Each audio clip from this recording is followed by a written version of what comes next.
I with Brian 7 years ago, and my name is Amy. At first, I believed that our aspirations were same. We relocated to my stunning apartment on the 104th level of a skyscraper, which has a view that never fails to astound me. My career was booming as I oversaw the financial department at a trading firm. Lauren, Brian's mom, lived close by and dropped over frequently. She made it plain early on that she disapproved of my career-oriented way of life. "A woman's place is at home," she would say with a sour glare. "You should be taking care of your husband, not running off to work every day."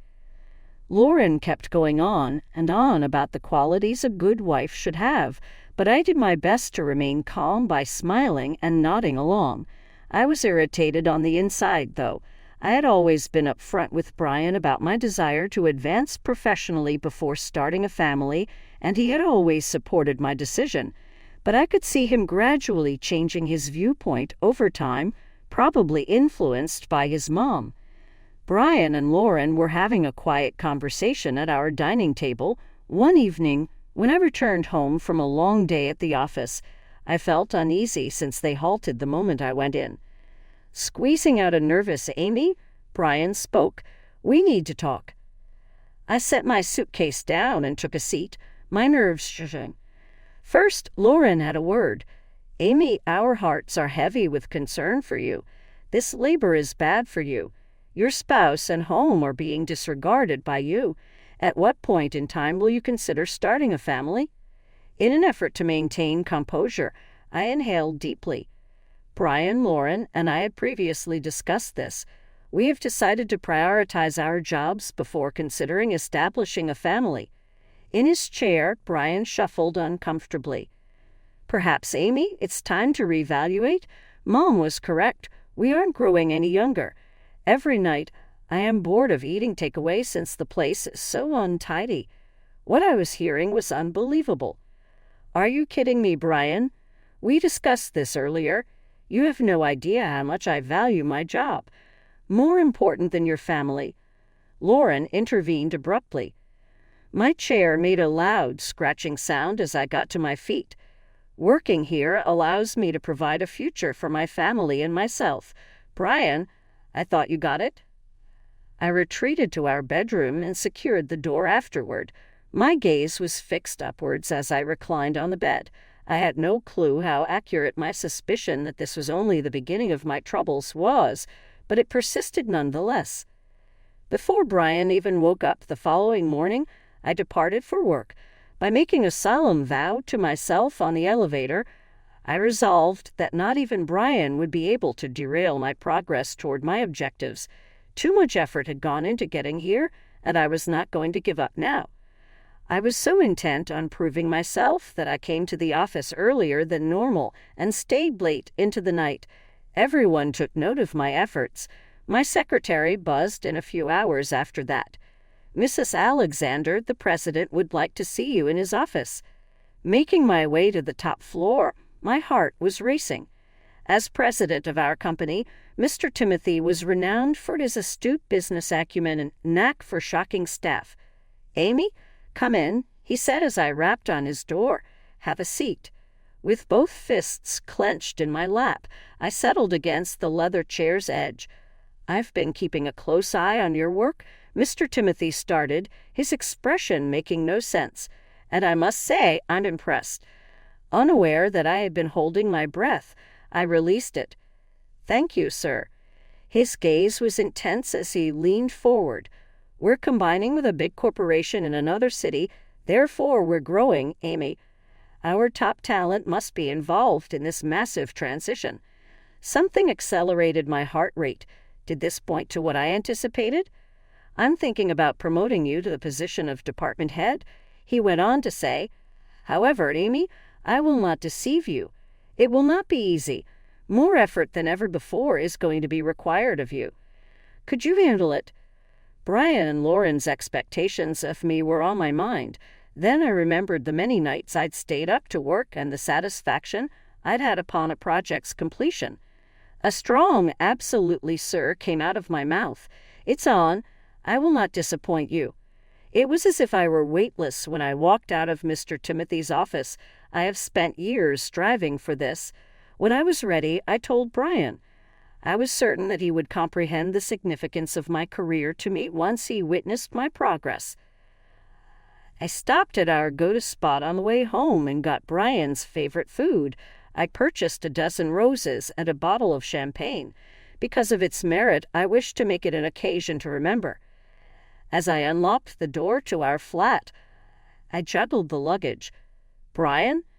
I raised my voice. "I'm home and I've got a surprise." In the living area, I discovered Brian splayed on the couch, the TV blazing. As I entered, he hardly raised an eyebrow. My enthusiasm was over the roof as I said, "Brian, you won't believe what happened today. I've been promoted. I'll be assuming the role of department leader." "Wow, isn't that incredible?" Brian shifted to face me as he switched off the TV, but his expression betrayed him. "So, you'll be working even more now, huh?" A small grin crept onto my face. "Indeed, but consider the implications for our situation. We can now build our future, take frequent vacations, and buy that large house we've been discussing." Brian sprang to his feet swiftly. "A bright future. What lies ahead, Amy? As it is, you're never truly at home. When was the most recent occasion that we shared a meal? When was the last time we actually spoke?" My eyes landed on the food bags I had brought. I brought dinner for that very reason. I was hoping we could have a party. "Celebrate what?" he demanded, his voice trembling. "Should we rejoice that you prioritized your career over our marriage? Why don't we rejoice over the fact that I wed a man who values his career over family?" My eyes welled up with tears. As I muttered, I expressed my hope that you would be pleased for me. His expression softened for an instant before returning to its rigid state. "This is too much for me, Amy. We need to make a change." Slamming the door behind him, he stormed out to his office. I felt more alone than ever as I stood in the center of the living room, around by the celebratory items I had purchased. Was this the cost of success? I thought to myself as I set the food aside and poured a glass of champagne. Should it be, would I be able to afford to pay it? I left the office with a concept a few days later. People that can cook and clean would be hired by me. That would put an end to Brian's gripes regarding the disarray and absence of homemade meals. I made the necessary preparations, filled with optimism. When I returned home 5 weeks later, the flat was immaculate, and the aroma of a freshly prepared dinner wafted through the air. Brian would be happy, I thought, so I grinned. I detected the opening and closing of the entrance door. "Brian?" I raised my voice. "I'm home and dinner's ready." Entering the spotless kitchen, he took stock of his surroundings. "What's all this?" I proudly hired a housekeeper. I boasted. "She cleans and cooks for us." Hiring a maid seems like it would be a win-win situation. However, Brian's expression turned gloomy rather than grateful. "I take it this won't work for you. Get somebody person to handle it instead of you." "That's unfair," I said. "I'm trying to find a balance." "Balance?" Brian let out a sour laugh. "Is that the title you give to this? I want to know, Amy, if you've found someone to take your position in the kitchen, would you also find someone to sleep with us?" The impact was as sharp as a slap. "How dare you?" I whispered. "I've done nothing but try to make our life better, and this is how you react." Brian took a step back. "Let me go out. Cut to the chase."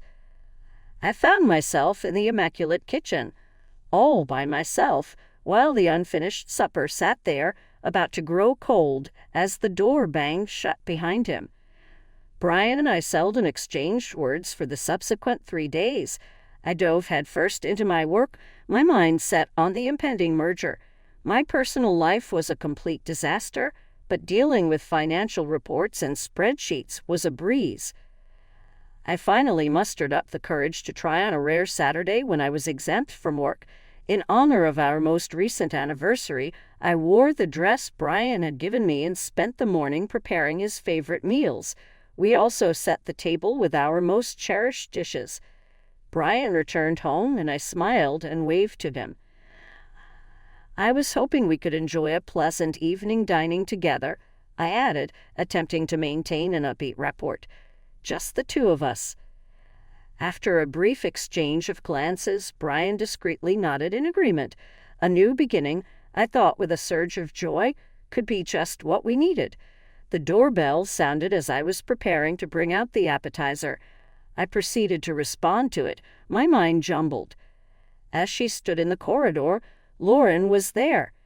"Lauren," I said, taken aback, "we weren't expecting you." She pushed past me into the apartment and said, "Oh, I was in the neighborhood and thought I'd drop by." "Brian, darling, there you are." My romantic supper for two quickly became a family reunion, and I felt powerless as I watched. Lauren subtly brought up my housekeeping skills and my lack of maternal instincts as she took charge of the conversation. "You know," she continued as she poured herself another glass of wine, "back in my day, a woman knew her place was in the home. Caring for our husbands and children was something we were really proud of." Quickly, I got to my feet. "It seems like dessert might be in order," I remarked as I bolted toward the kitchen. Despite my best efforts to collect myself, I could still make out Lauren's voice in the kitchen. "Brian, my darling, you must speak logic to her. Family comes foremost in a woman's life. The rest is secondary." Refraining from sobbing, I shut my eyes. My dreams had been shattered by this reality. Even though I had a prosperous job and a lovely house, I began to question how much it had cost me. I started to question if I had made a major error somewhere as I listened to Lauren's incessant babble about conventional family ideals. I remember getting home from a conference one night later than normal. Because I couldn't stop thinking about it, I unfroze when I pried open the door. Little socks, a tiny pair of shoes, and tiny onesies lay all over the living room floor. "Brian, help!" I cried out, my voice quivering. "What's all this?" He emerged from the bedroom sporting an unusual expression. "My mom brought those over, you know. She reasoned that they could set the mood for you." My hands quivered as I reluctantly took up a small T-shirt. "In the mood for what exactly?" "Yes, of course," Brian remarked as if it were second nature. "Our youth is dwindling, Amy. We need to give having a family some serious consideration." As the sun went down that night, my thoughts raced and I quietly folded the baby clothes. Had I been self-centered? Was my marriage collapsing due to my ambition? A high chair in the kitchen, a baby book by my bedside, and a rattle on the coffee table were among the many baby necessities that I discovered scattered about the apartment when I awoke the following morning. Lauren would have approved of this. It seemed as if the apartment was gradually becoming a nursery regardless of my wishes, and no matter how much I attempted to disregard them, new things kept popping up. Upon my return home one evening, I saw Lauren perusing a parenting magazine while seated on our couch. I said, "Lauren," my annoyance clearly visible, "I didn't know you were coming over." She grinned sweetly as she glanced upward. "My darling Amy, I pray this does not annoy you. He told me I could wait for him here at Brian. He merely went grocery shopping." I walked sternly to my bedroom to change. Lauren was gazing out at the city skyline by the window when I returned. "You know, Amy," she said, her gaze fixed on the window, "a view like this is wasted on just two people. Just picture a young kid coming up to this window, giggling and pressing his or her little hands against it. Headaches began to develop. Lauren, I appreciate your concern, but Brian and I will decide when we're ready for children." With fixated eyes, she pivoted to confront me. "Amy, when exactly will that be?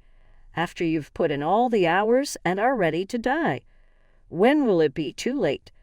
Brian strode in, laden with shopping bags, and I was about to reply when he suddenly sauntered over. He sensed the tension and glanced between us. "Is everything all right here?" he inquired with great care. Suddenly, Lauren's tone shifted. "No worries at all, my love. Amy and I were simply having a casual conversation about family planning." "Wow!" Brian exclaimed. "Then what?" "Well done." "Amy, I knew you'd budge," Brian remarked. Encircled and outnumbered, I felt suffocated. I jumped up from the apartment, grabbed my coat, and mumbled something about needing some air. I returned home from a long day a few weeks later, completely drained. When I looked up, I was taken aback. Lauren, dressed in her fluffy pink pajamas, was pacing the living room. "What's going on here?" I spoke more loudly and demandingly. With an air of defiance, Brian emerged from the kitchen. "My mother is moving in with us. You seem to be constantly on the go. Being alone is getting to me." What I was hearing was unbelievable. "You decided this without even talking to me? When are you ever here to talk about anything?" In a flash, Brian reacted. Lauren was smiling smugly as she watched us, so I glanced over at her. "Lauren, you must leave this place. Here I call home." An expression of desperation crossed Brian's face. "If you're not happy with this arrangement, you can leave." The impact was as sharp as a slap. "Pardon me. Prior to our marriage, I purchased this apartment. You can't force me to leave my own home because it's in my name." With her enraged expression contorted, Lauren rose to her feet and advanced toward me. "Now, listen here, you ungrateful." Then I raised my hand. "Lauren, please don't get any closer. If you physically harm me, I will report it to the authorities." With a dramatic gripping of her chest, Lauren fell into the sofa. "Is it anything you overheard, Brian? Imagine that, your own wife threatening your mother by threatening to call the cops on me. She has become emotionally cold as a result of her dreadful job." Brian hurried over to be by her side, and he gave me an angry look. "What gives, Amy? Regarding your own mother-in-law." It was becoming too much for me. I strode mutely to the guest room, locked the door behind me, and then disappeared. My thoughts raced with the ridiculousness of it all as I lay there that night, unable to sleep. My phone went off the following morning. "Greetings from my boss, Mr. Timothy." "Amy, I need you on a plane today," stated the man. "We're ready to move forward with the merger, and I need you in Orlando ASAP." My baggage was filled to the brim in record time. Standing there with expressionless faces, Brian and Lauren blocked my path to the door. The words "I have to go on a business trip" came out of my mouth quietly. "The merger is what it's for. Stay tuned for my return." Unease twisted Brian's lip. "Don't bother coming back at all. It was all a haze on the way to Orlando. Thanks to the diversion." I dove headfirst into my work. I was completely absorbed in the merger negotiations. In those times of stillness, though, thoughts of the devastation I had caused kept popping into my head. The gravity of my predicament struck me while I was alone in my hotel room. I get home after a long week of stressful meetings and late nights. With my bag slung over my shoulders, I stood outside my apartment door, a mixture of wariness and optimism coursing through me. I just wanted to get into bed and forget about the world for a bit. Even after inserting my key, the lock remained unresponsive. Attempting once more, I scowled. Under no circumstances. Realizing what had to have transpired sent a chill down my spine. My heart was racing when I rapped on the door. Brian and Lauren, dressed casually, remained there after a minute, staring at me with smug faces as the door finally opened. Why isn't my key working?" I whispered the question. Brian roared with laughter. "I changed the locks," he added, his expression icy. "You can come in if you're ready to choose your family over your precious career." Perplexed, I fixed my gaze on him. "What are you talking about?" Brian retrieved some paperwork from his pocket. He extended them to me in a theatrical gesture. "Divorce papers," he murmured. "It's time to make a decision. Amy, your home life or your job. What will it be?" Something monumental occurred to me as I stared at Brian, fully engaged with him. His love had faded from my heart. This strange, manipulative, and spiteful guy had supplanted the man I had married. Those ideas were shattered by Lauren's piercing voice. "Sure thing. Please be patient. Decide what you want." Standing tall, I inhaled deeply. I maintained a calm voice and explained, "I choose my career because I don't have a family or a husband. Not anymore." Brian pushed a pen in my face despite his enraged expression. In the corridor, I calmly signed the divorce paperwork. Lauren snatched my arm the second I was through speaking and shoved me forcefully toward the elevator. She spat out, "Good riddance," and slammed the door shut behind me. My eyes lingered on the locked door of the house that had been my refuge. Inside of me, a peculiar, somewhat crazy laugh surfaced. The condo I had purchased with my own money was recently forcibly removed from my possession. I gathered my belongings and headed to a neighboring hotel because I was too exhausted to cause a fuss. My buddy, Lily, who was my realtor during the condo purchase, called me a few hours later. "Amy, honey, how are you doing?" Lily seemed worried as she inquired. "I've been doing better," I responded. "Why do you ask?" Lily was hesitant. "I'm familiar with Brian via his social media posts. He's stating some quite unflattering things about you." I felt sick to my stomach. "What kind of things?" "He claims that you abandoned your family for your profession and is now labeling you a cold-hearted career woman. He claims he gave his life for you, but you treated him like a tool and then dumped him. You may even face an alimony lawsuit from him. Amy, it seems like a lot of people are feeling sorry for him." Anger welled up inside of me. "That's not what happened at all." "I didn't think so," Lily remarked. "Do you want to tell me your side?" A brief rundown of the events of the previous week was what I offered her.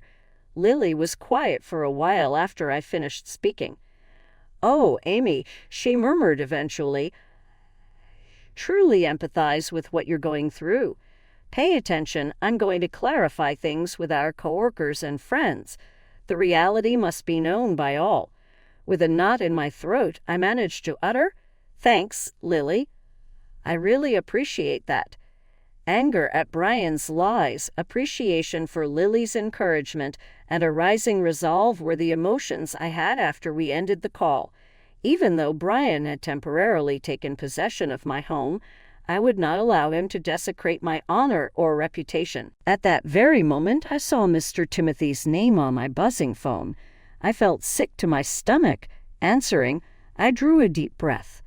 "Amy, we really must have a conversation," Mr. Timothy stated with an uncharacteristically grave tone. "I've seen some concerning things on social media." With my eyes closed, I prepared myself. "Sir, I can explain." "Amy, there's no need for me to explain," he blurted out. "I want to hear your side of the story." A wave of relief engulfed me. I inhaled deeply and explained to him everything. The fights, Lauren moving in, getting locked out of my own flat, and Brian's internet slander campaign. There was a considerable delay on the opposite end after I concluded. Next thing I knew, Mr. Timothy let out a startled laugh. "Amy, do you really think I'd believe that nonsense your ex is posting?" replied he. "Listen, I am familiar with you. Your commitment and work ethic have been evident to me. Keep your self-assurance intact. Rest assured, the company fully supports your right to defend oneself." I was so relieved that I started crying. "Yours truly, sir. That means the world to me. You have no idea." After a few days, I received a notification on my phone from a social media platform. My apartment was the site of Brian's live show. Inquisitive, I touched the video. A video team was following after Brian as he grinned at the camera. "Hey, everyone," he exclaimed with enthusiasm. "Important news. We're going to be starting a huge apartment remodel soon. The staff is scheduled to arrive in 2 weeks to completely revamp this space." A strategy began to take shape in my head as I fixed my gaze on the screen. I felt composed and resolute rather than furious. I contacted Lily by dialing her number. "Hi, and Amy. I am in dire need of a substantial favor," I exclaimed the moment she rang us. "I need you to sell my apartment fast, like within 2 weeks." Lily whistled softly. "Amy, it is an ambitious request. Why the haste?" I outlined Brian's renovation plans in no time at all. "I need new owners in there before the film crew arrives." "How am I going to present the place, though, Amy? I thought Brian had replaced the locks, right?" I forwarded her the most recent images I had of the location. "These shall suffice. Well, I'm well aware that it's far from flawless." With a giggle, Lily interrupted me. "I am not to be underestimated, my darling. I know a couple who have been searching for a spot like this nearby. My opinion is trusted by them. Based on these photographs and the building's repute, I believe I can pull this off." The weeks passed quickly due to the high volume of work and excitement. The big reveal day of the renovations came and went before I knew it. With my laptop open and my breath held, I eagerly watched a live stream from the comfort of my hotel room. My old apartment, which is now teeming with a film team and construction workers, was shot from above. Standing tall and proud, Brian and Lauren took center stage. "We're absolutely thrilled to begin this renovation," Brian exclaimed, his arm encircling Lauren. "It's time for a fresh start, a new chapter in our lives." A disturbance occurred off-camera right as the MC was ready to give the go-ahead to begin demolition. A well-dressed pair and a recognizable face, Lily, stepped through the swung-open door. "Apologies, but this apartment cannot be renovated," the man stated, gesturing towards a stack of documents. "It belongs to us now." As rumors began to circulate, the camera panned. Brian's expression changed from bewilderment to wrath. "I don't understand what you're saying. My house is here." With a composed yet assertive tone, Lily advanced. "Actually, Brian, Amy, your ex-wife, was the rightful owner of this apartment. These sweethearts bought it from her 4 weeks ago. The renovation documents bear your signature, however it is a counterfeit." Looking enraged, the host of the show turned to Brian. "You faked paperwork, huh? How much difficulty have you caused?" As the MC reprimanded Brian and Lauren live on air, their faces became a vibrant shade of red. As Brian's deceit fell apart around him, millions of people watched the story develop live. Feeling a combination of relief and contentment, I couldn't help but burst into laughter. And then it was over. I took a risk with the apartment sale proceeds. In the city where our company's merger had recently taken place, I purchased a lovely, modest house. It felt like a symbolic new beginning at the same location where my career was taking off. I was pleasantly surprised when Mr. Timothy made me head of the company we had just acquired. It was an enormous task, but I was up to the task. Brian and I crossed paths once more a few weeks later, this time in a courtroom. His audacity was on full display when he demanded alimony and half of the proceeds from the apartment sale. Pleasurously, I observed as the court rejected his arguments, pointing to his efforts to seize my possessions and the falsified paperwork. Brian, whose former self-assurance had been supplanted by a desperate need, came up to me as we departed from the courts. "Amy, please," he pleaded, "please accept my deepest apologies. Why don't we begin anew? Could you please reconsider our marriage?" As I locked eyes with him, a profound sense of liberation washed over me. I felt neither anger nor grief. I let out a soft, farewell laugh. "No, Brian," I firmly stated while clenching my jaw. "No, we can't begin over. What I'm doing, though, is beginning anew." Leaving, I experienced a weightlessness I hadn't felt in a long time.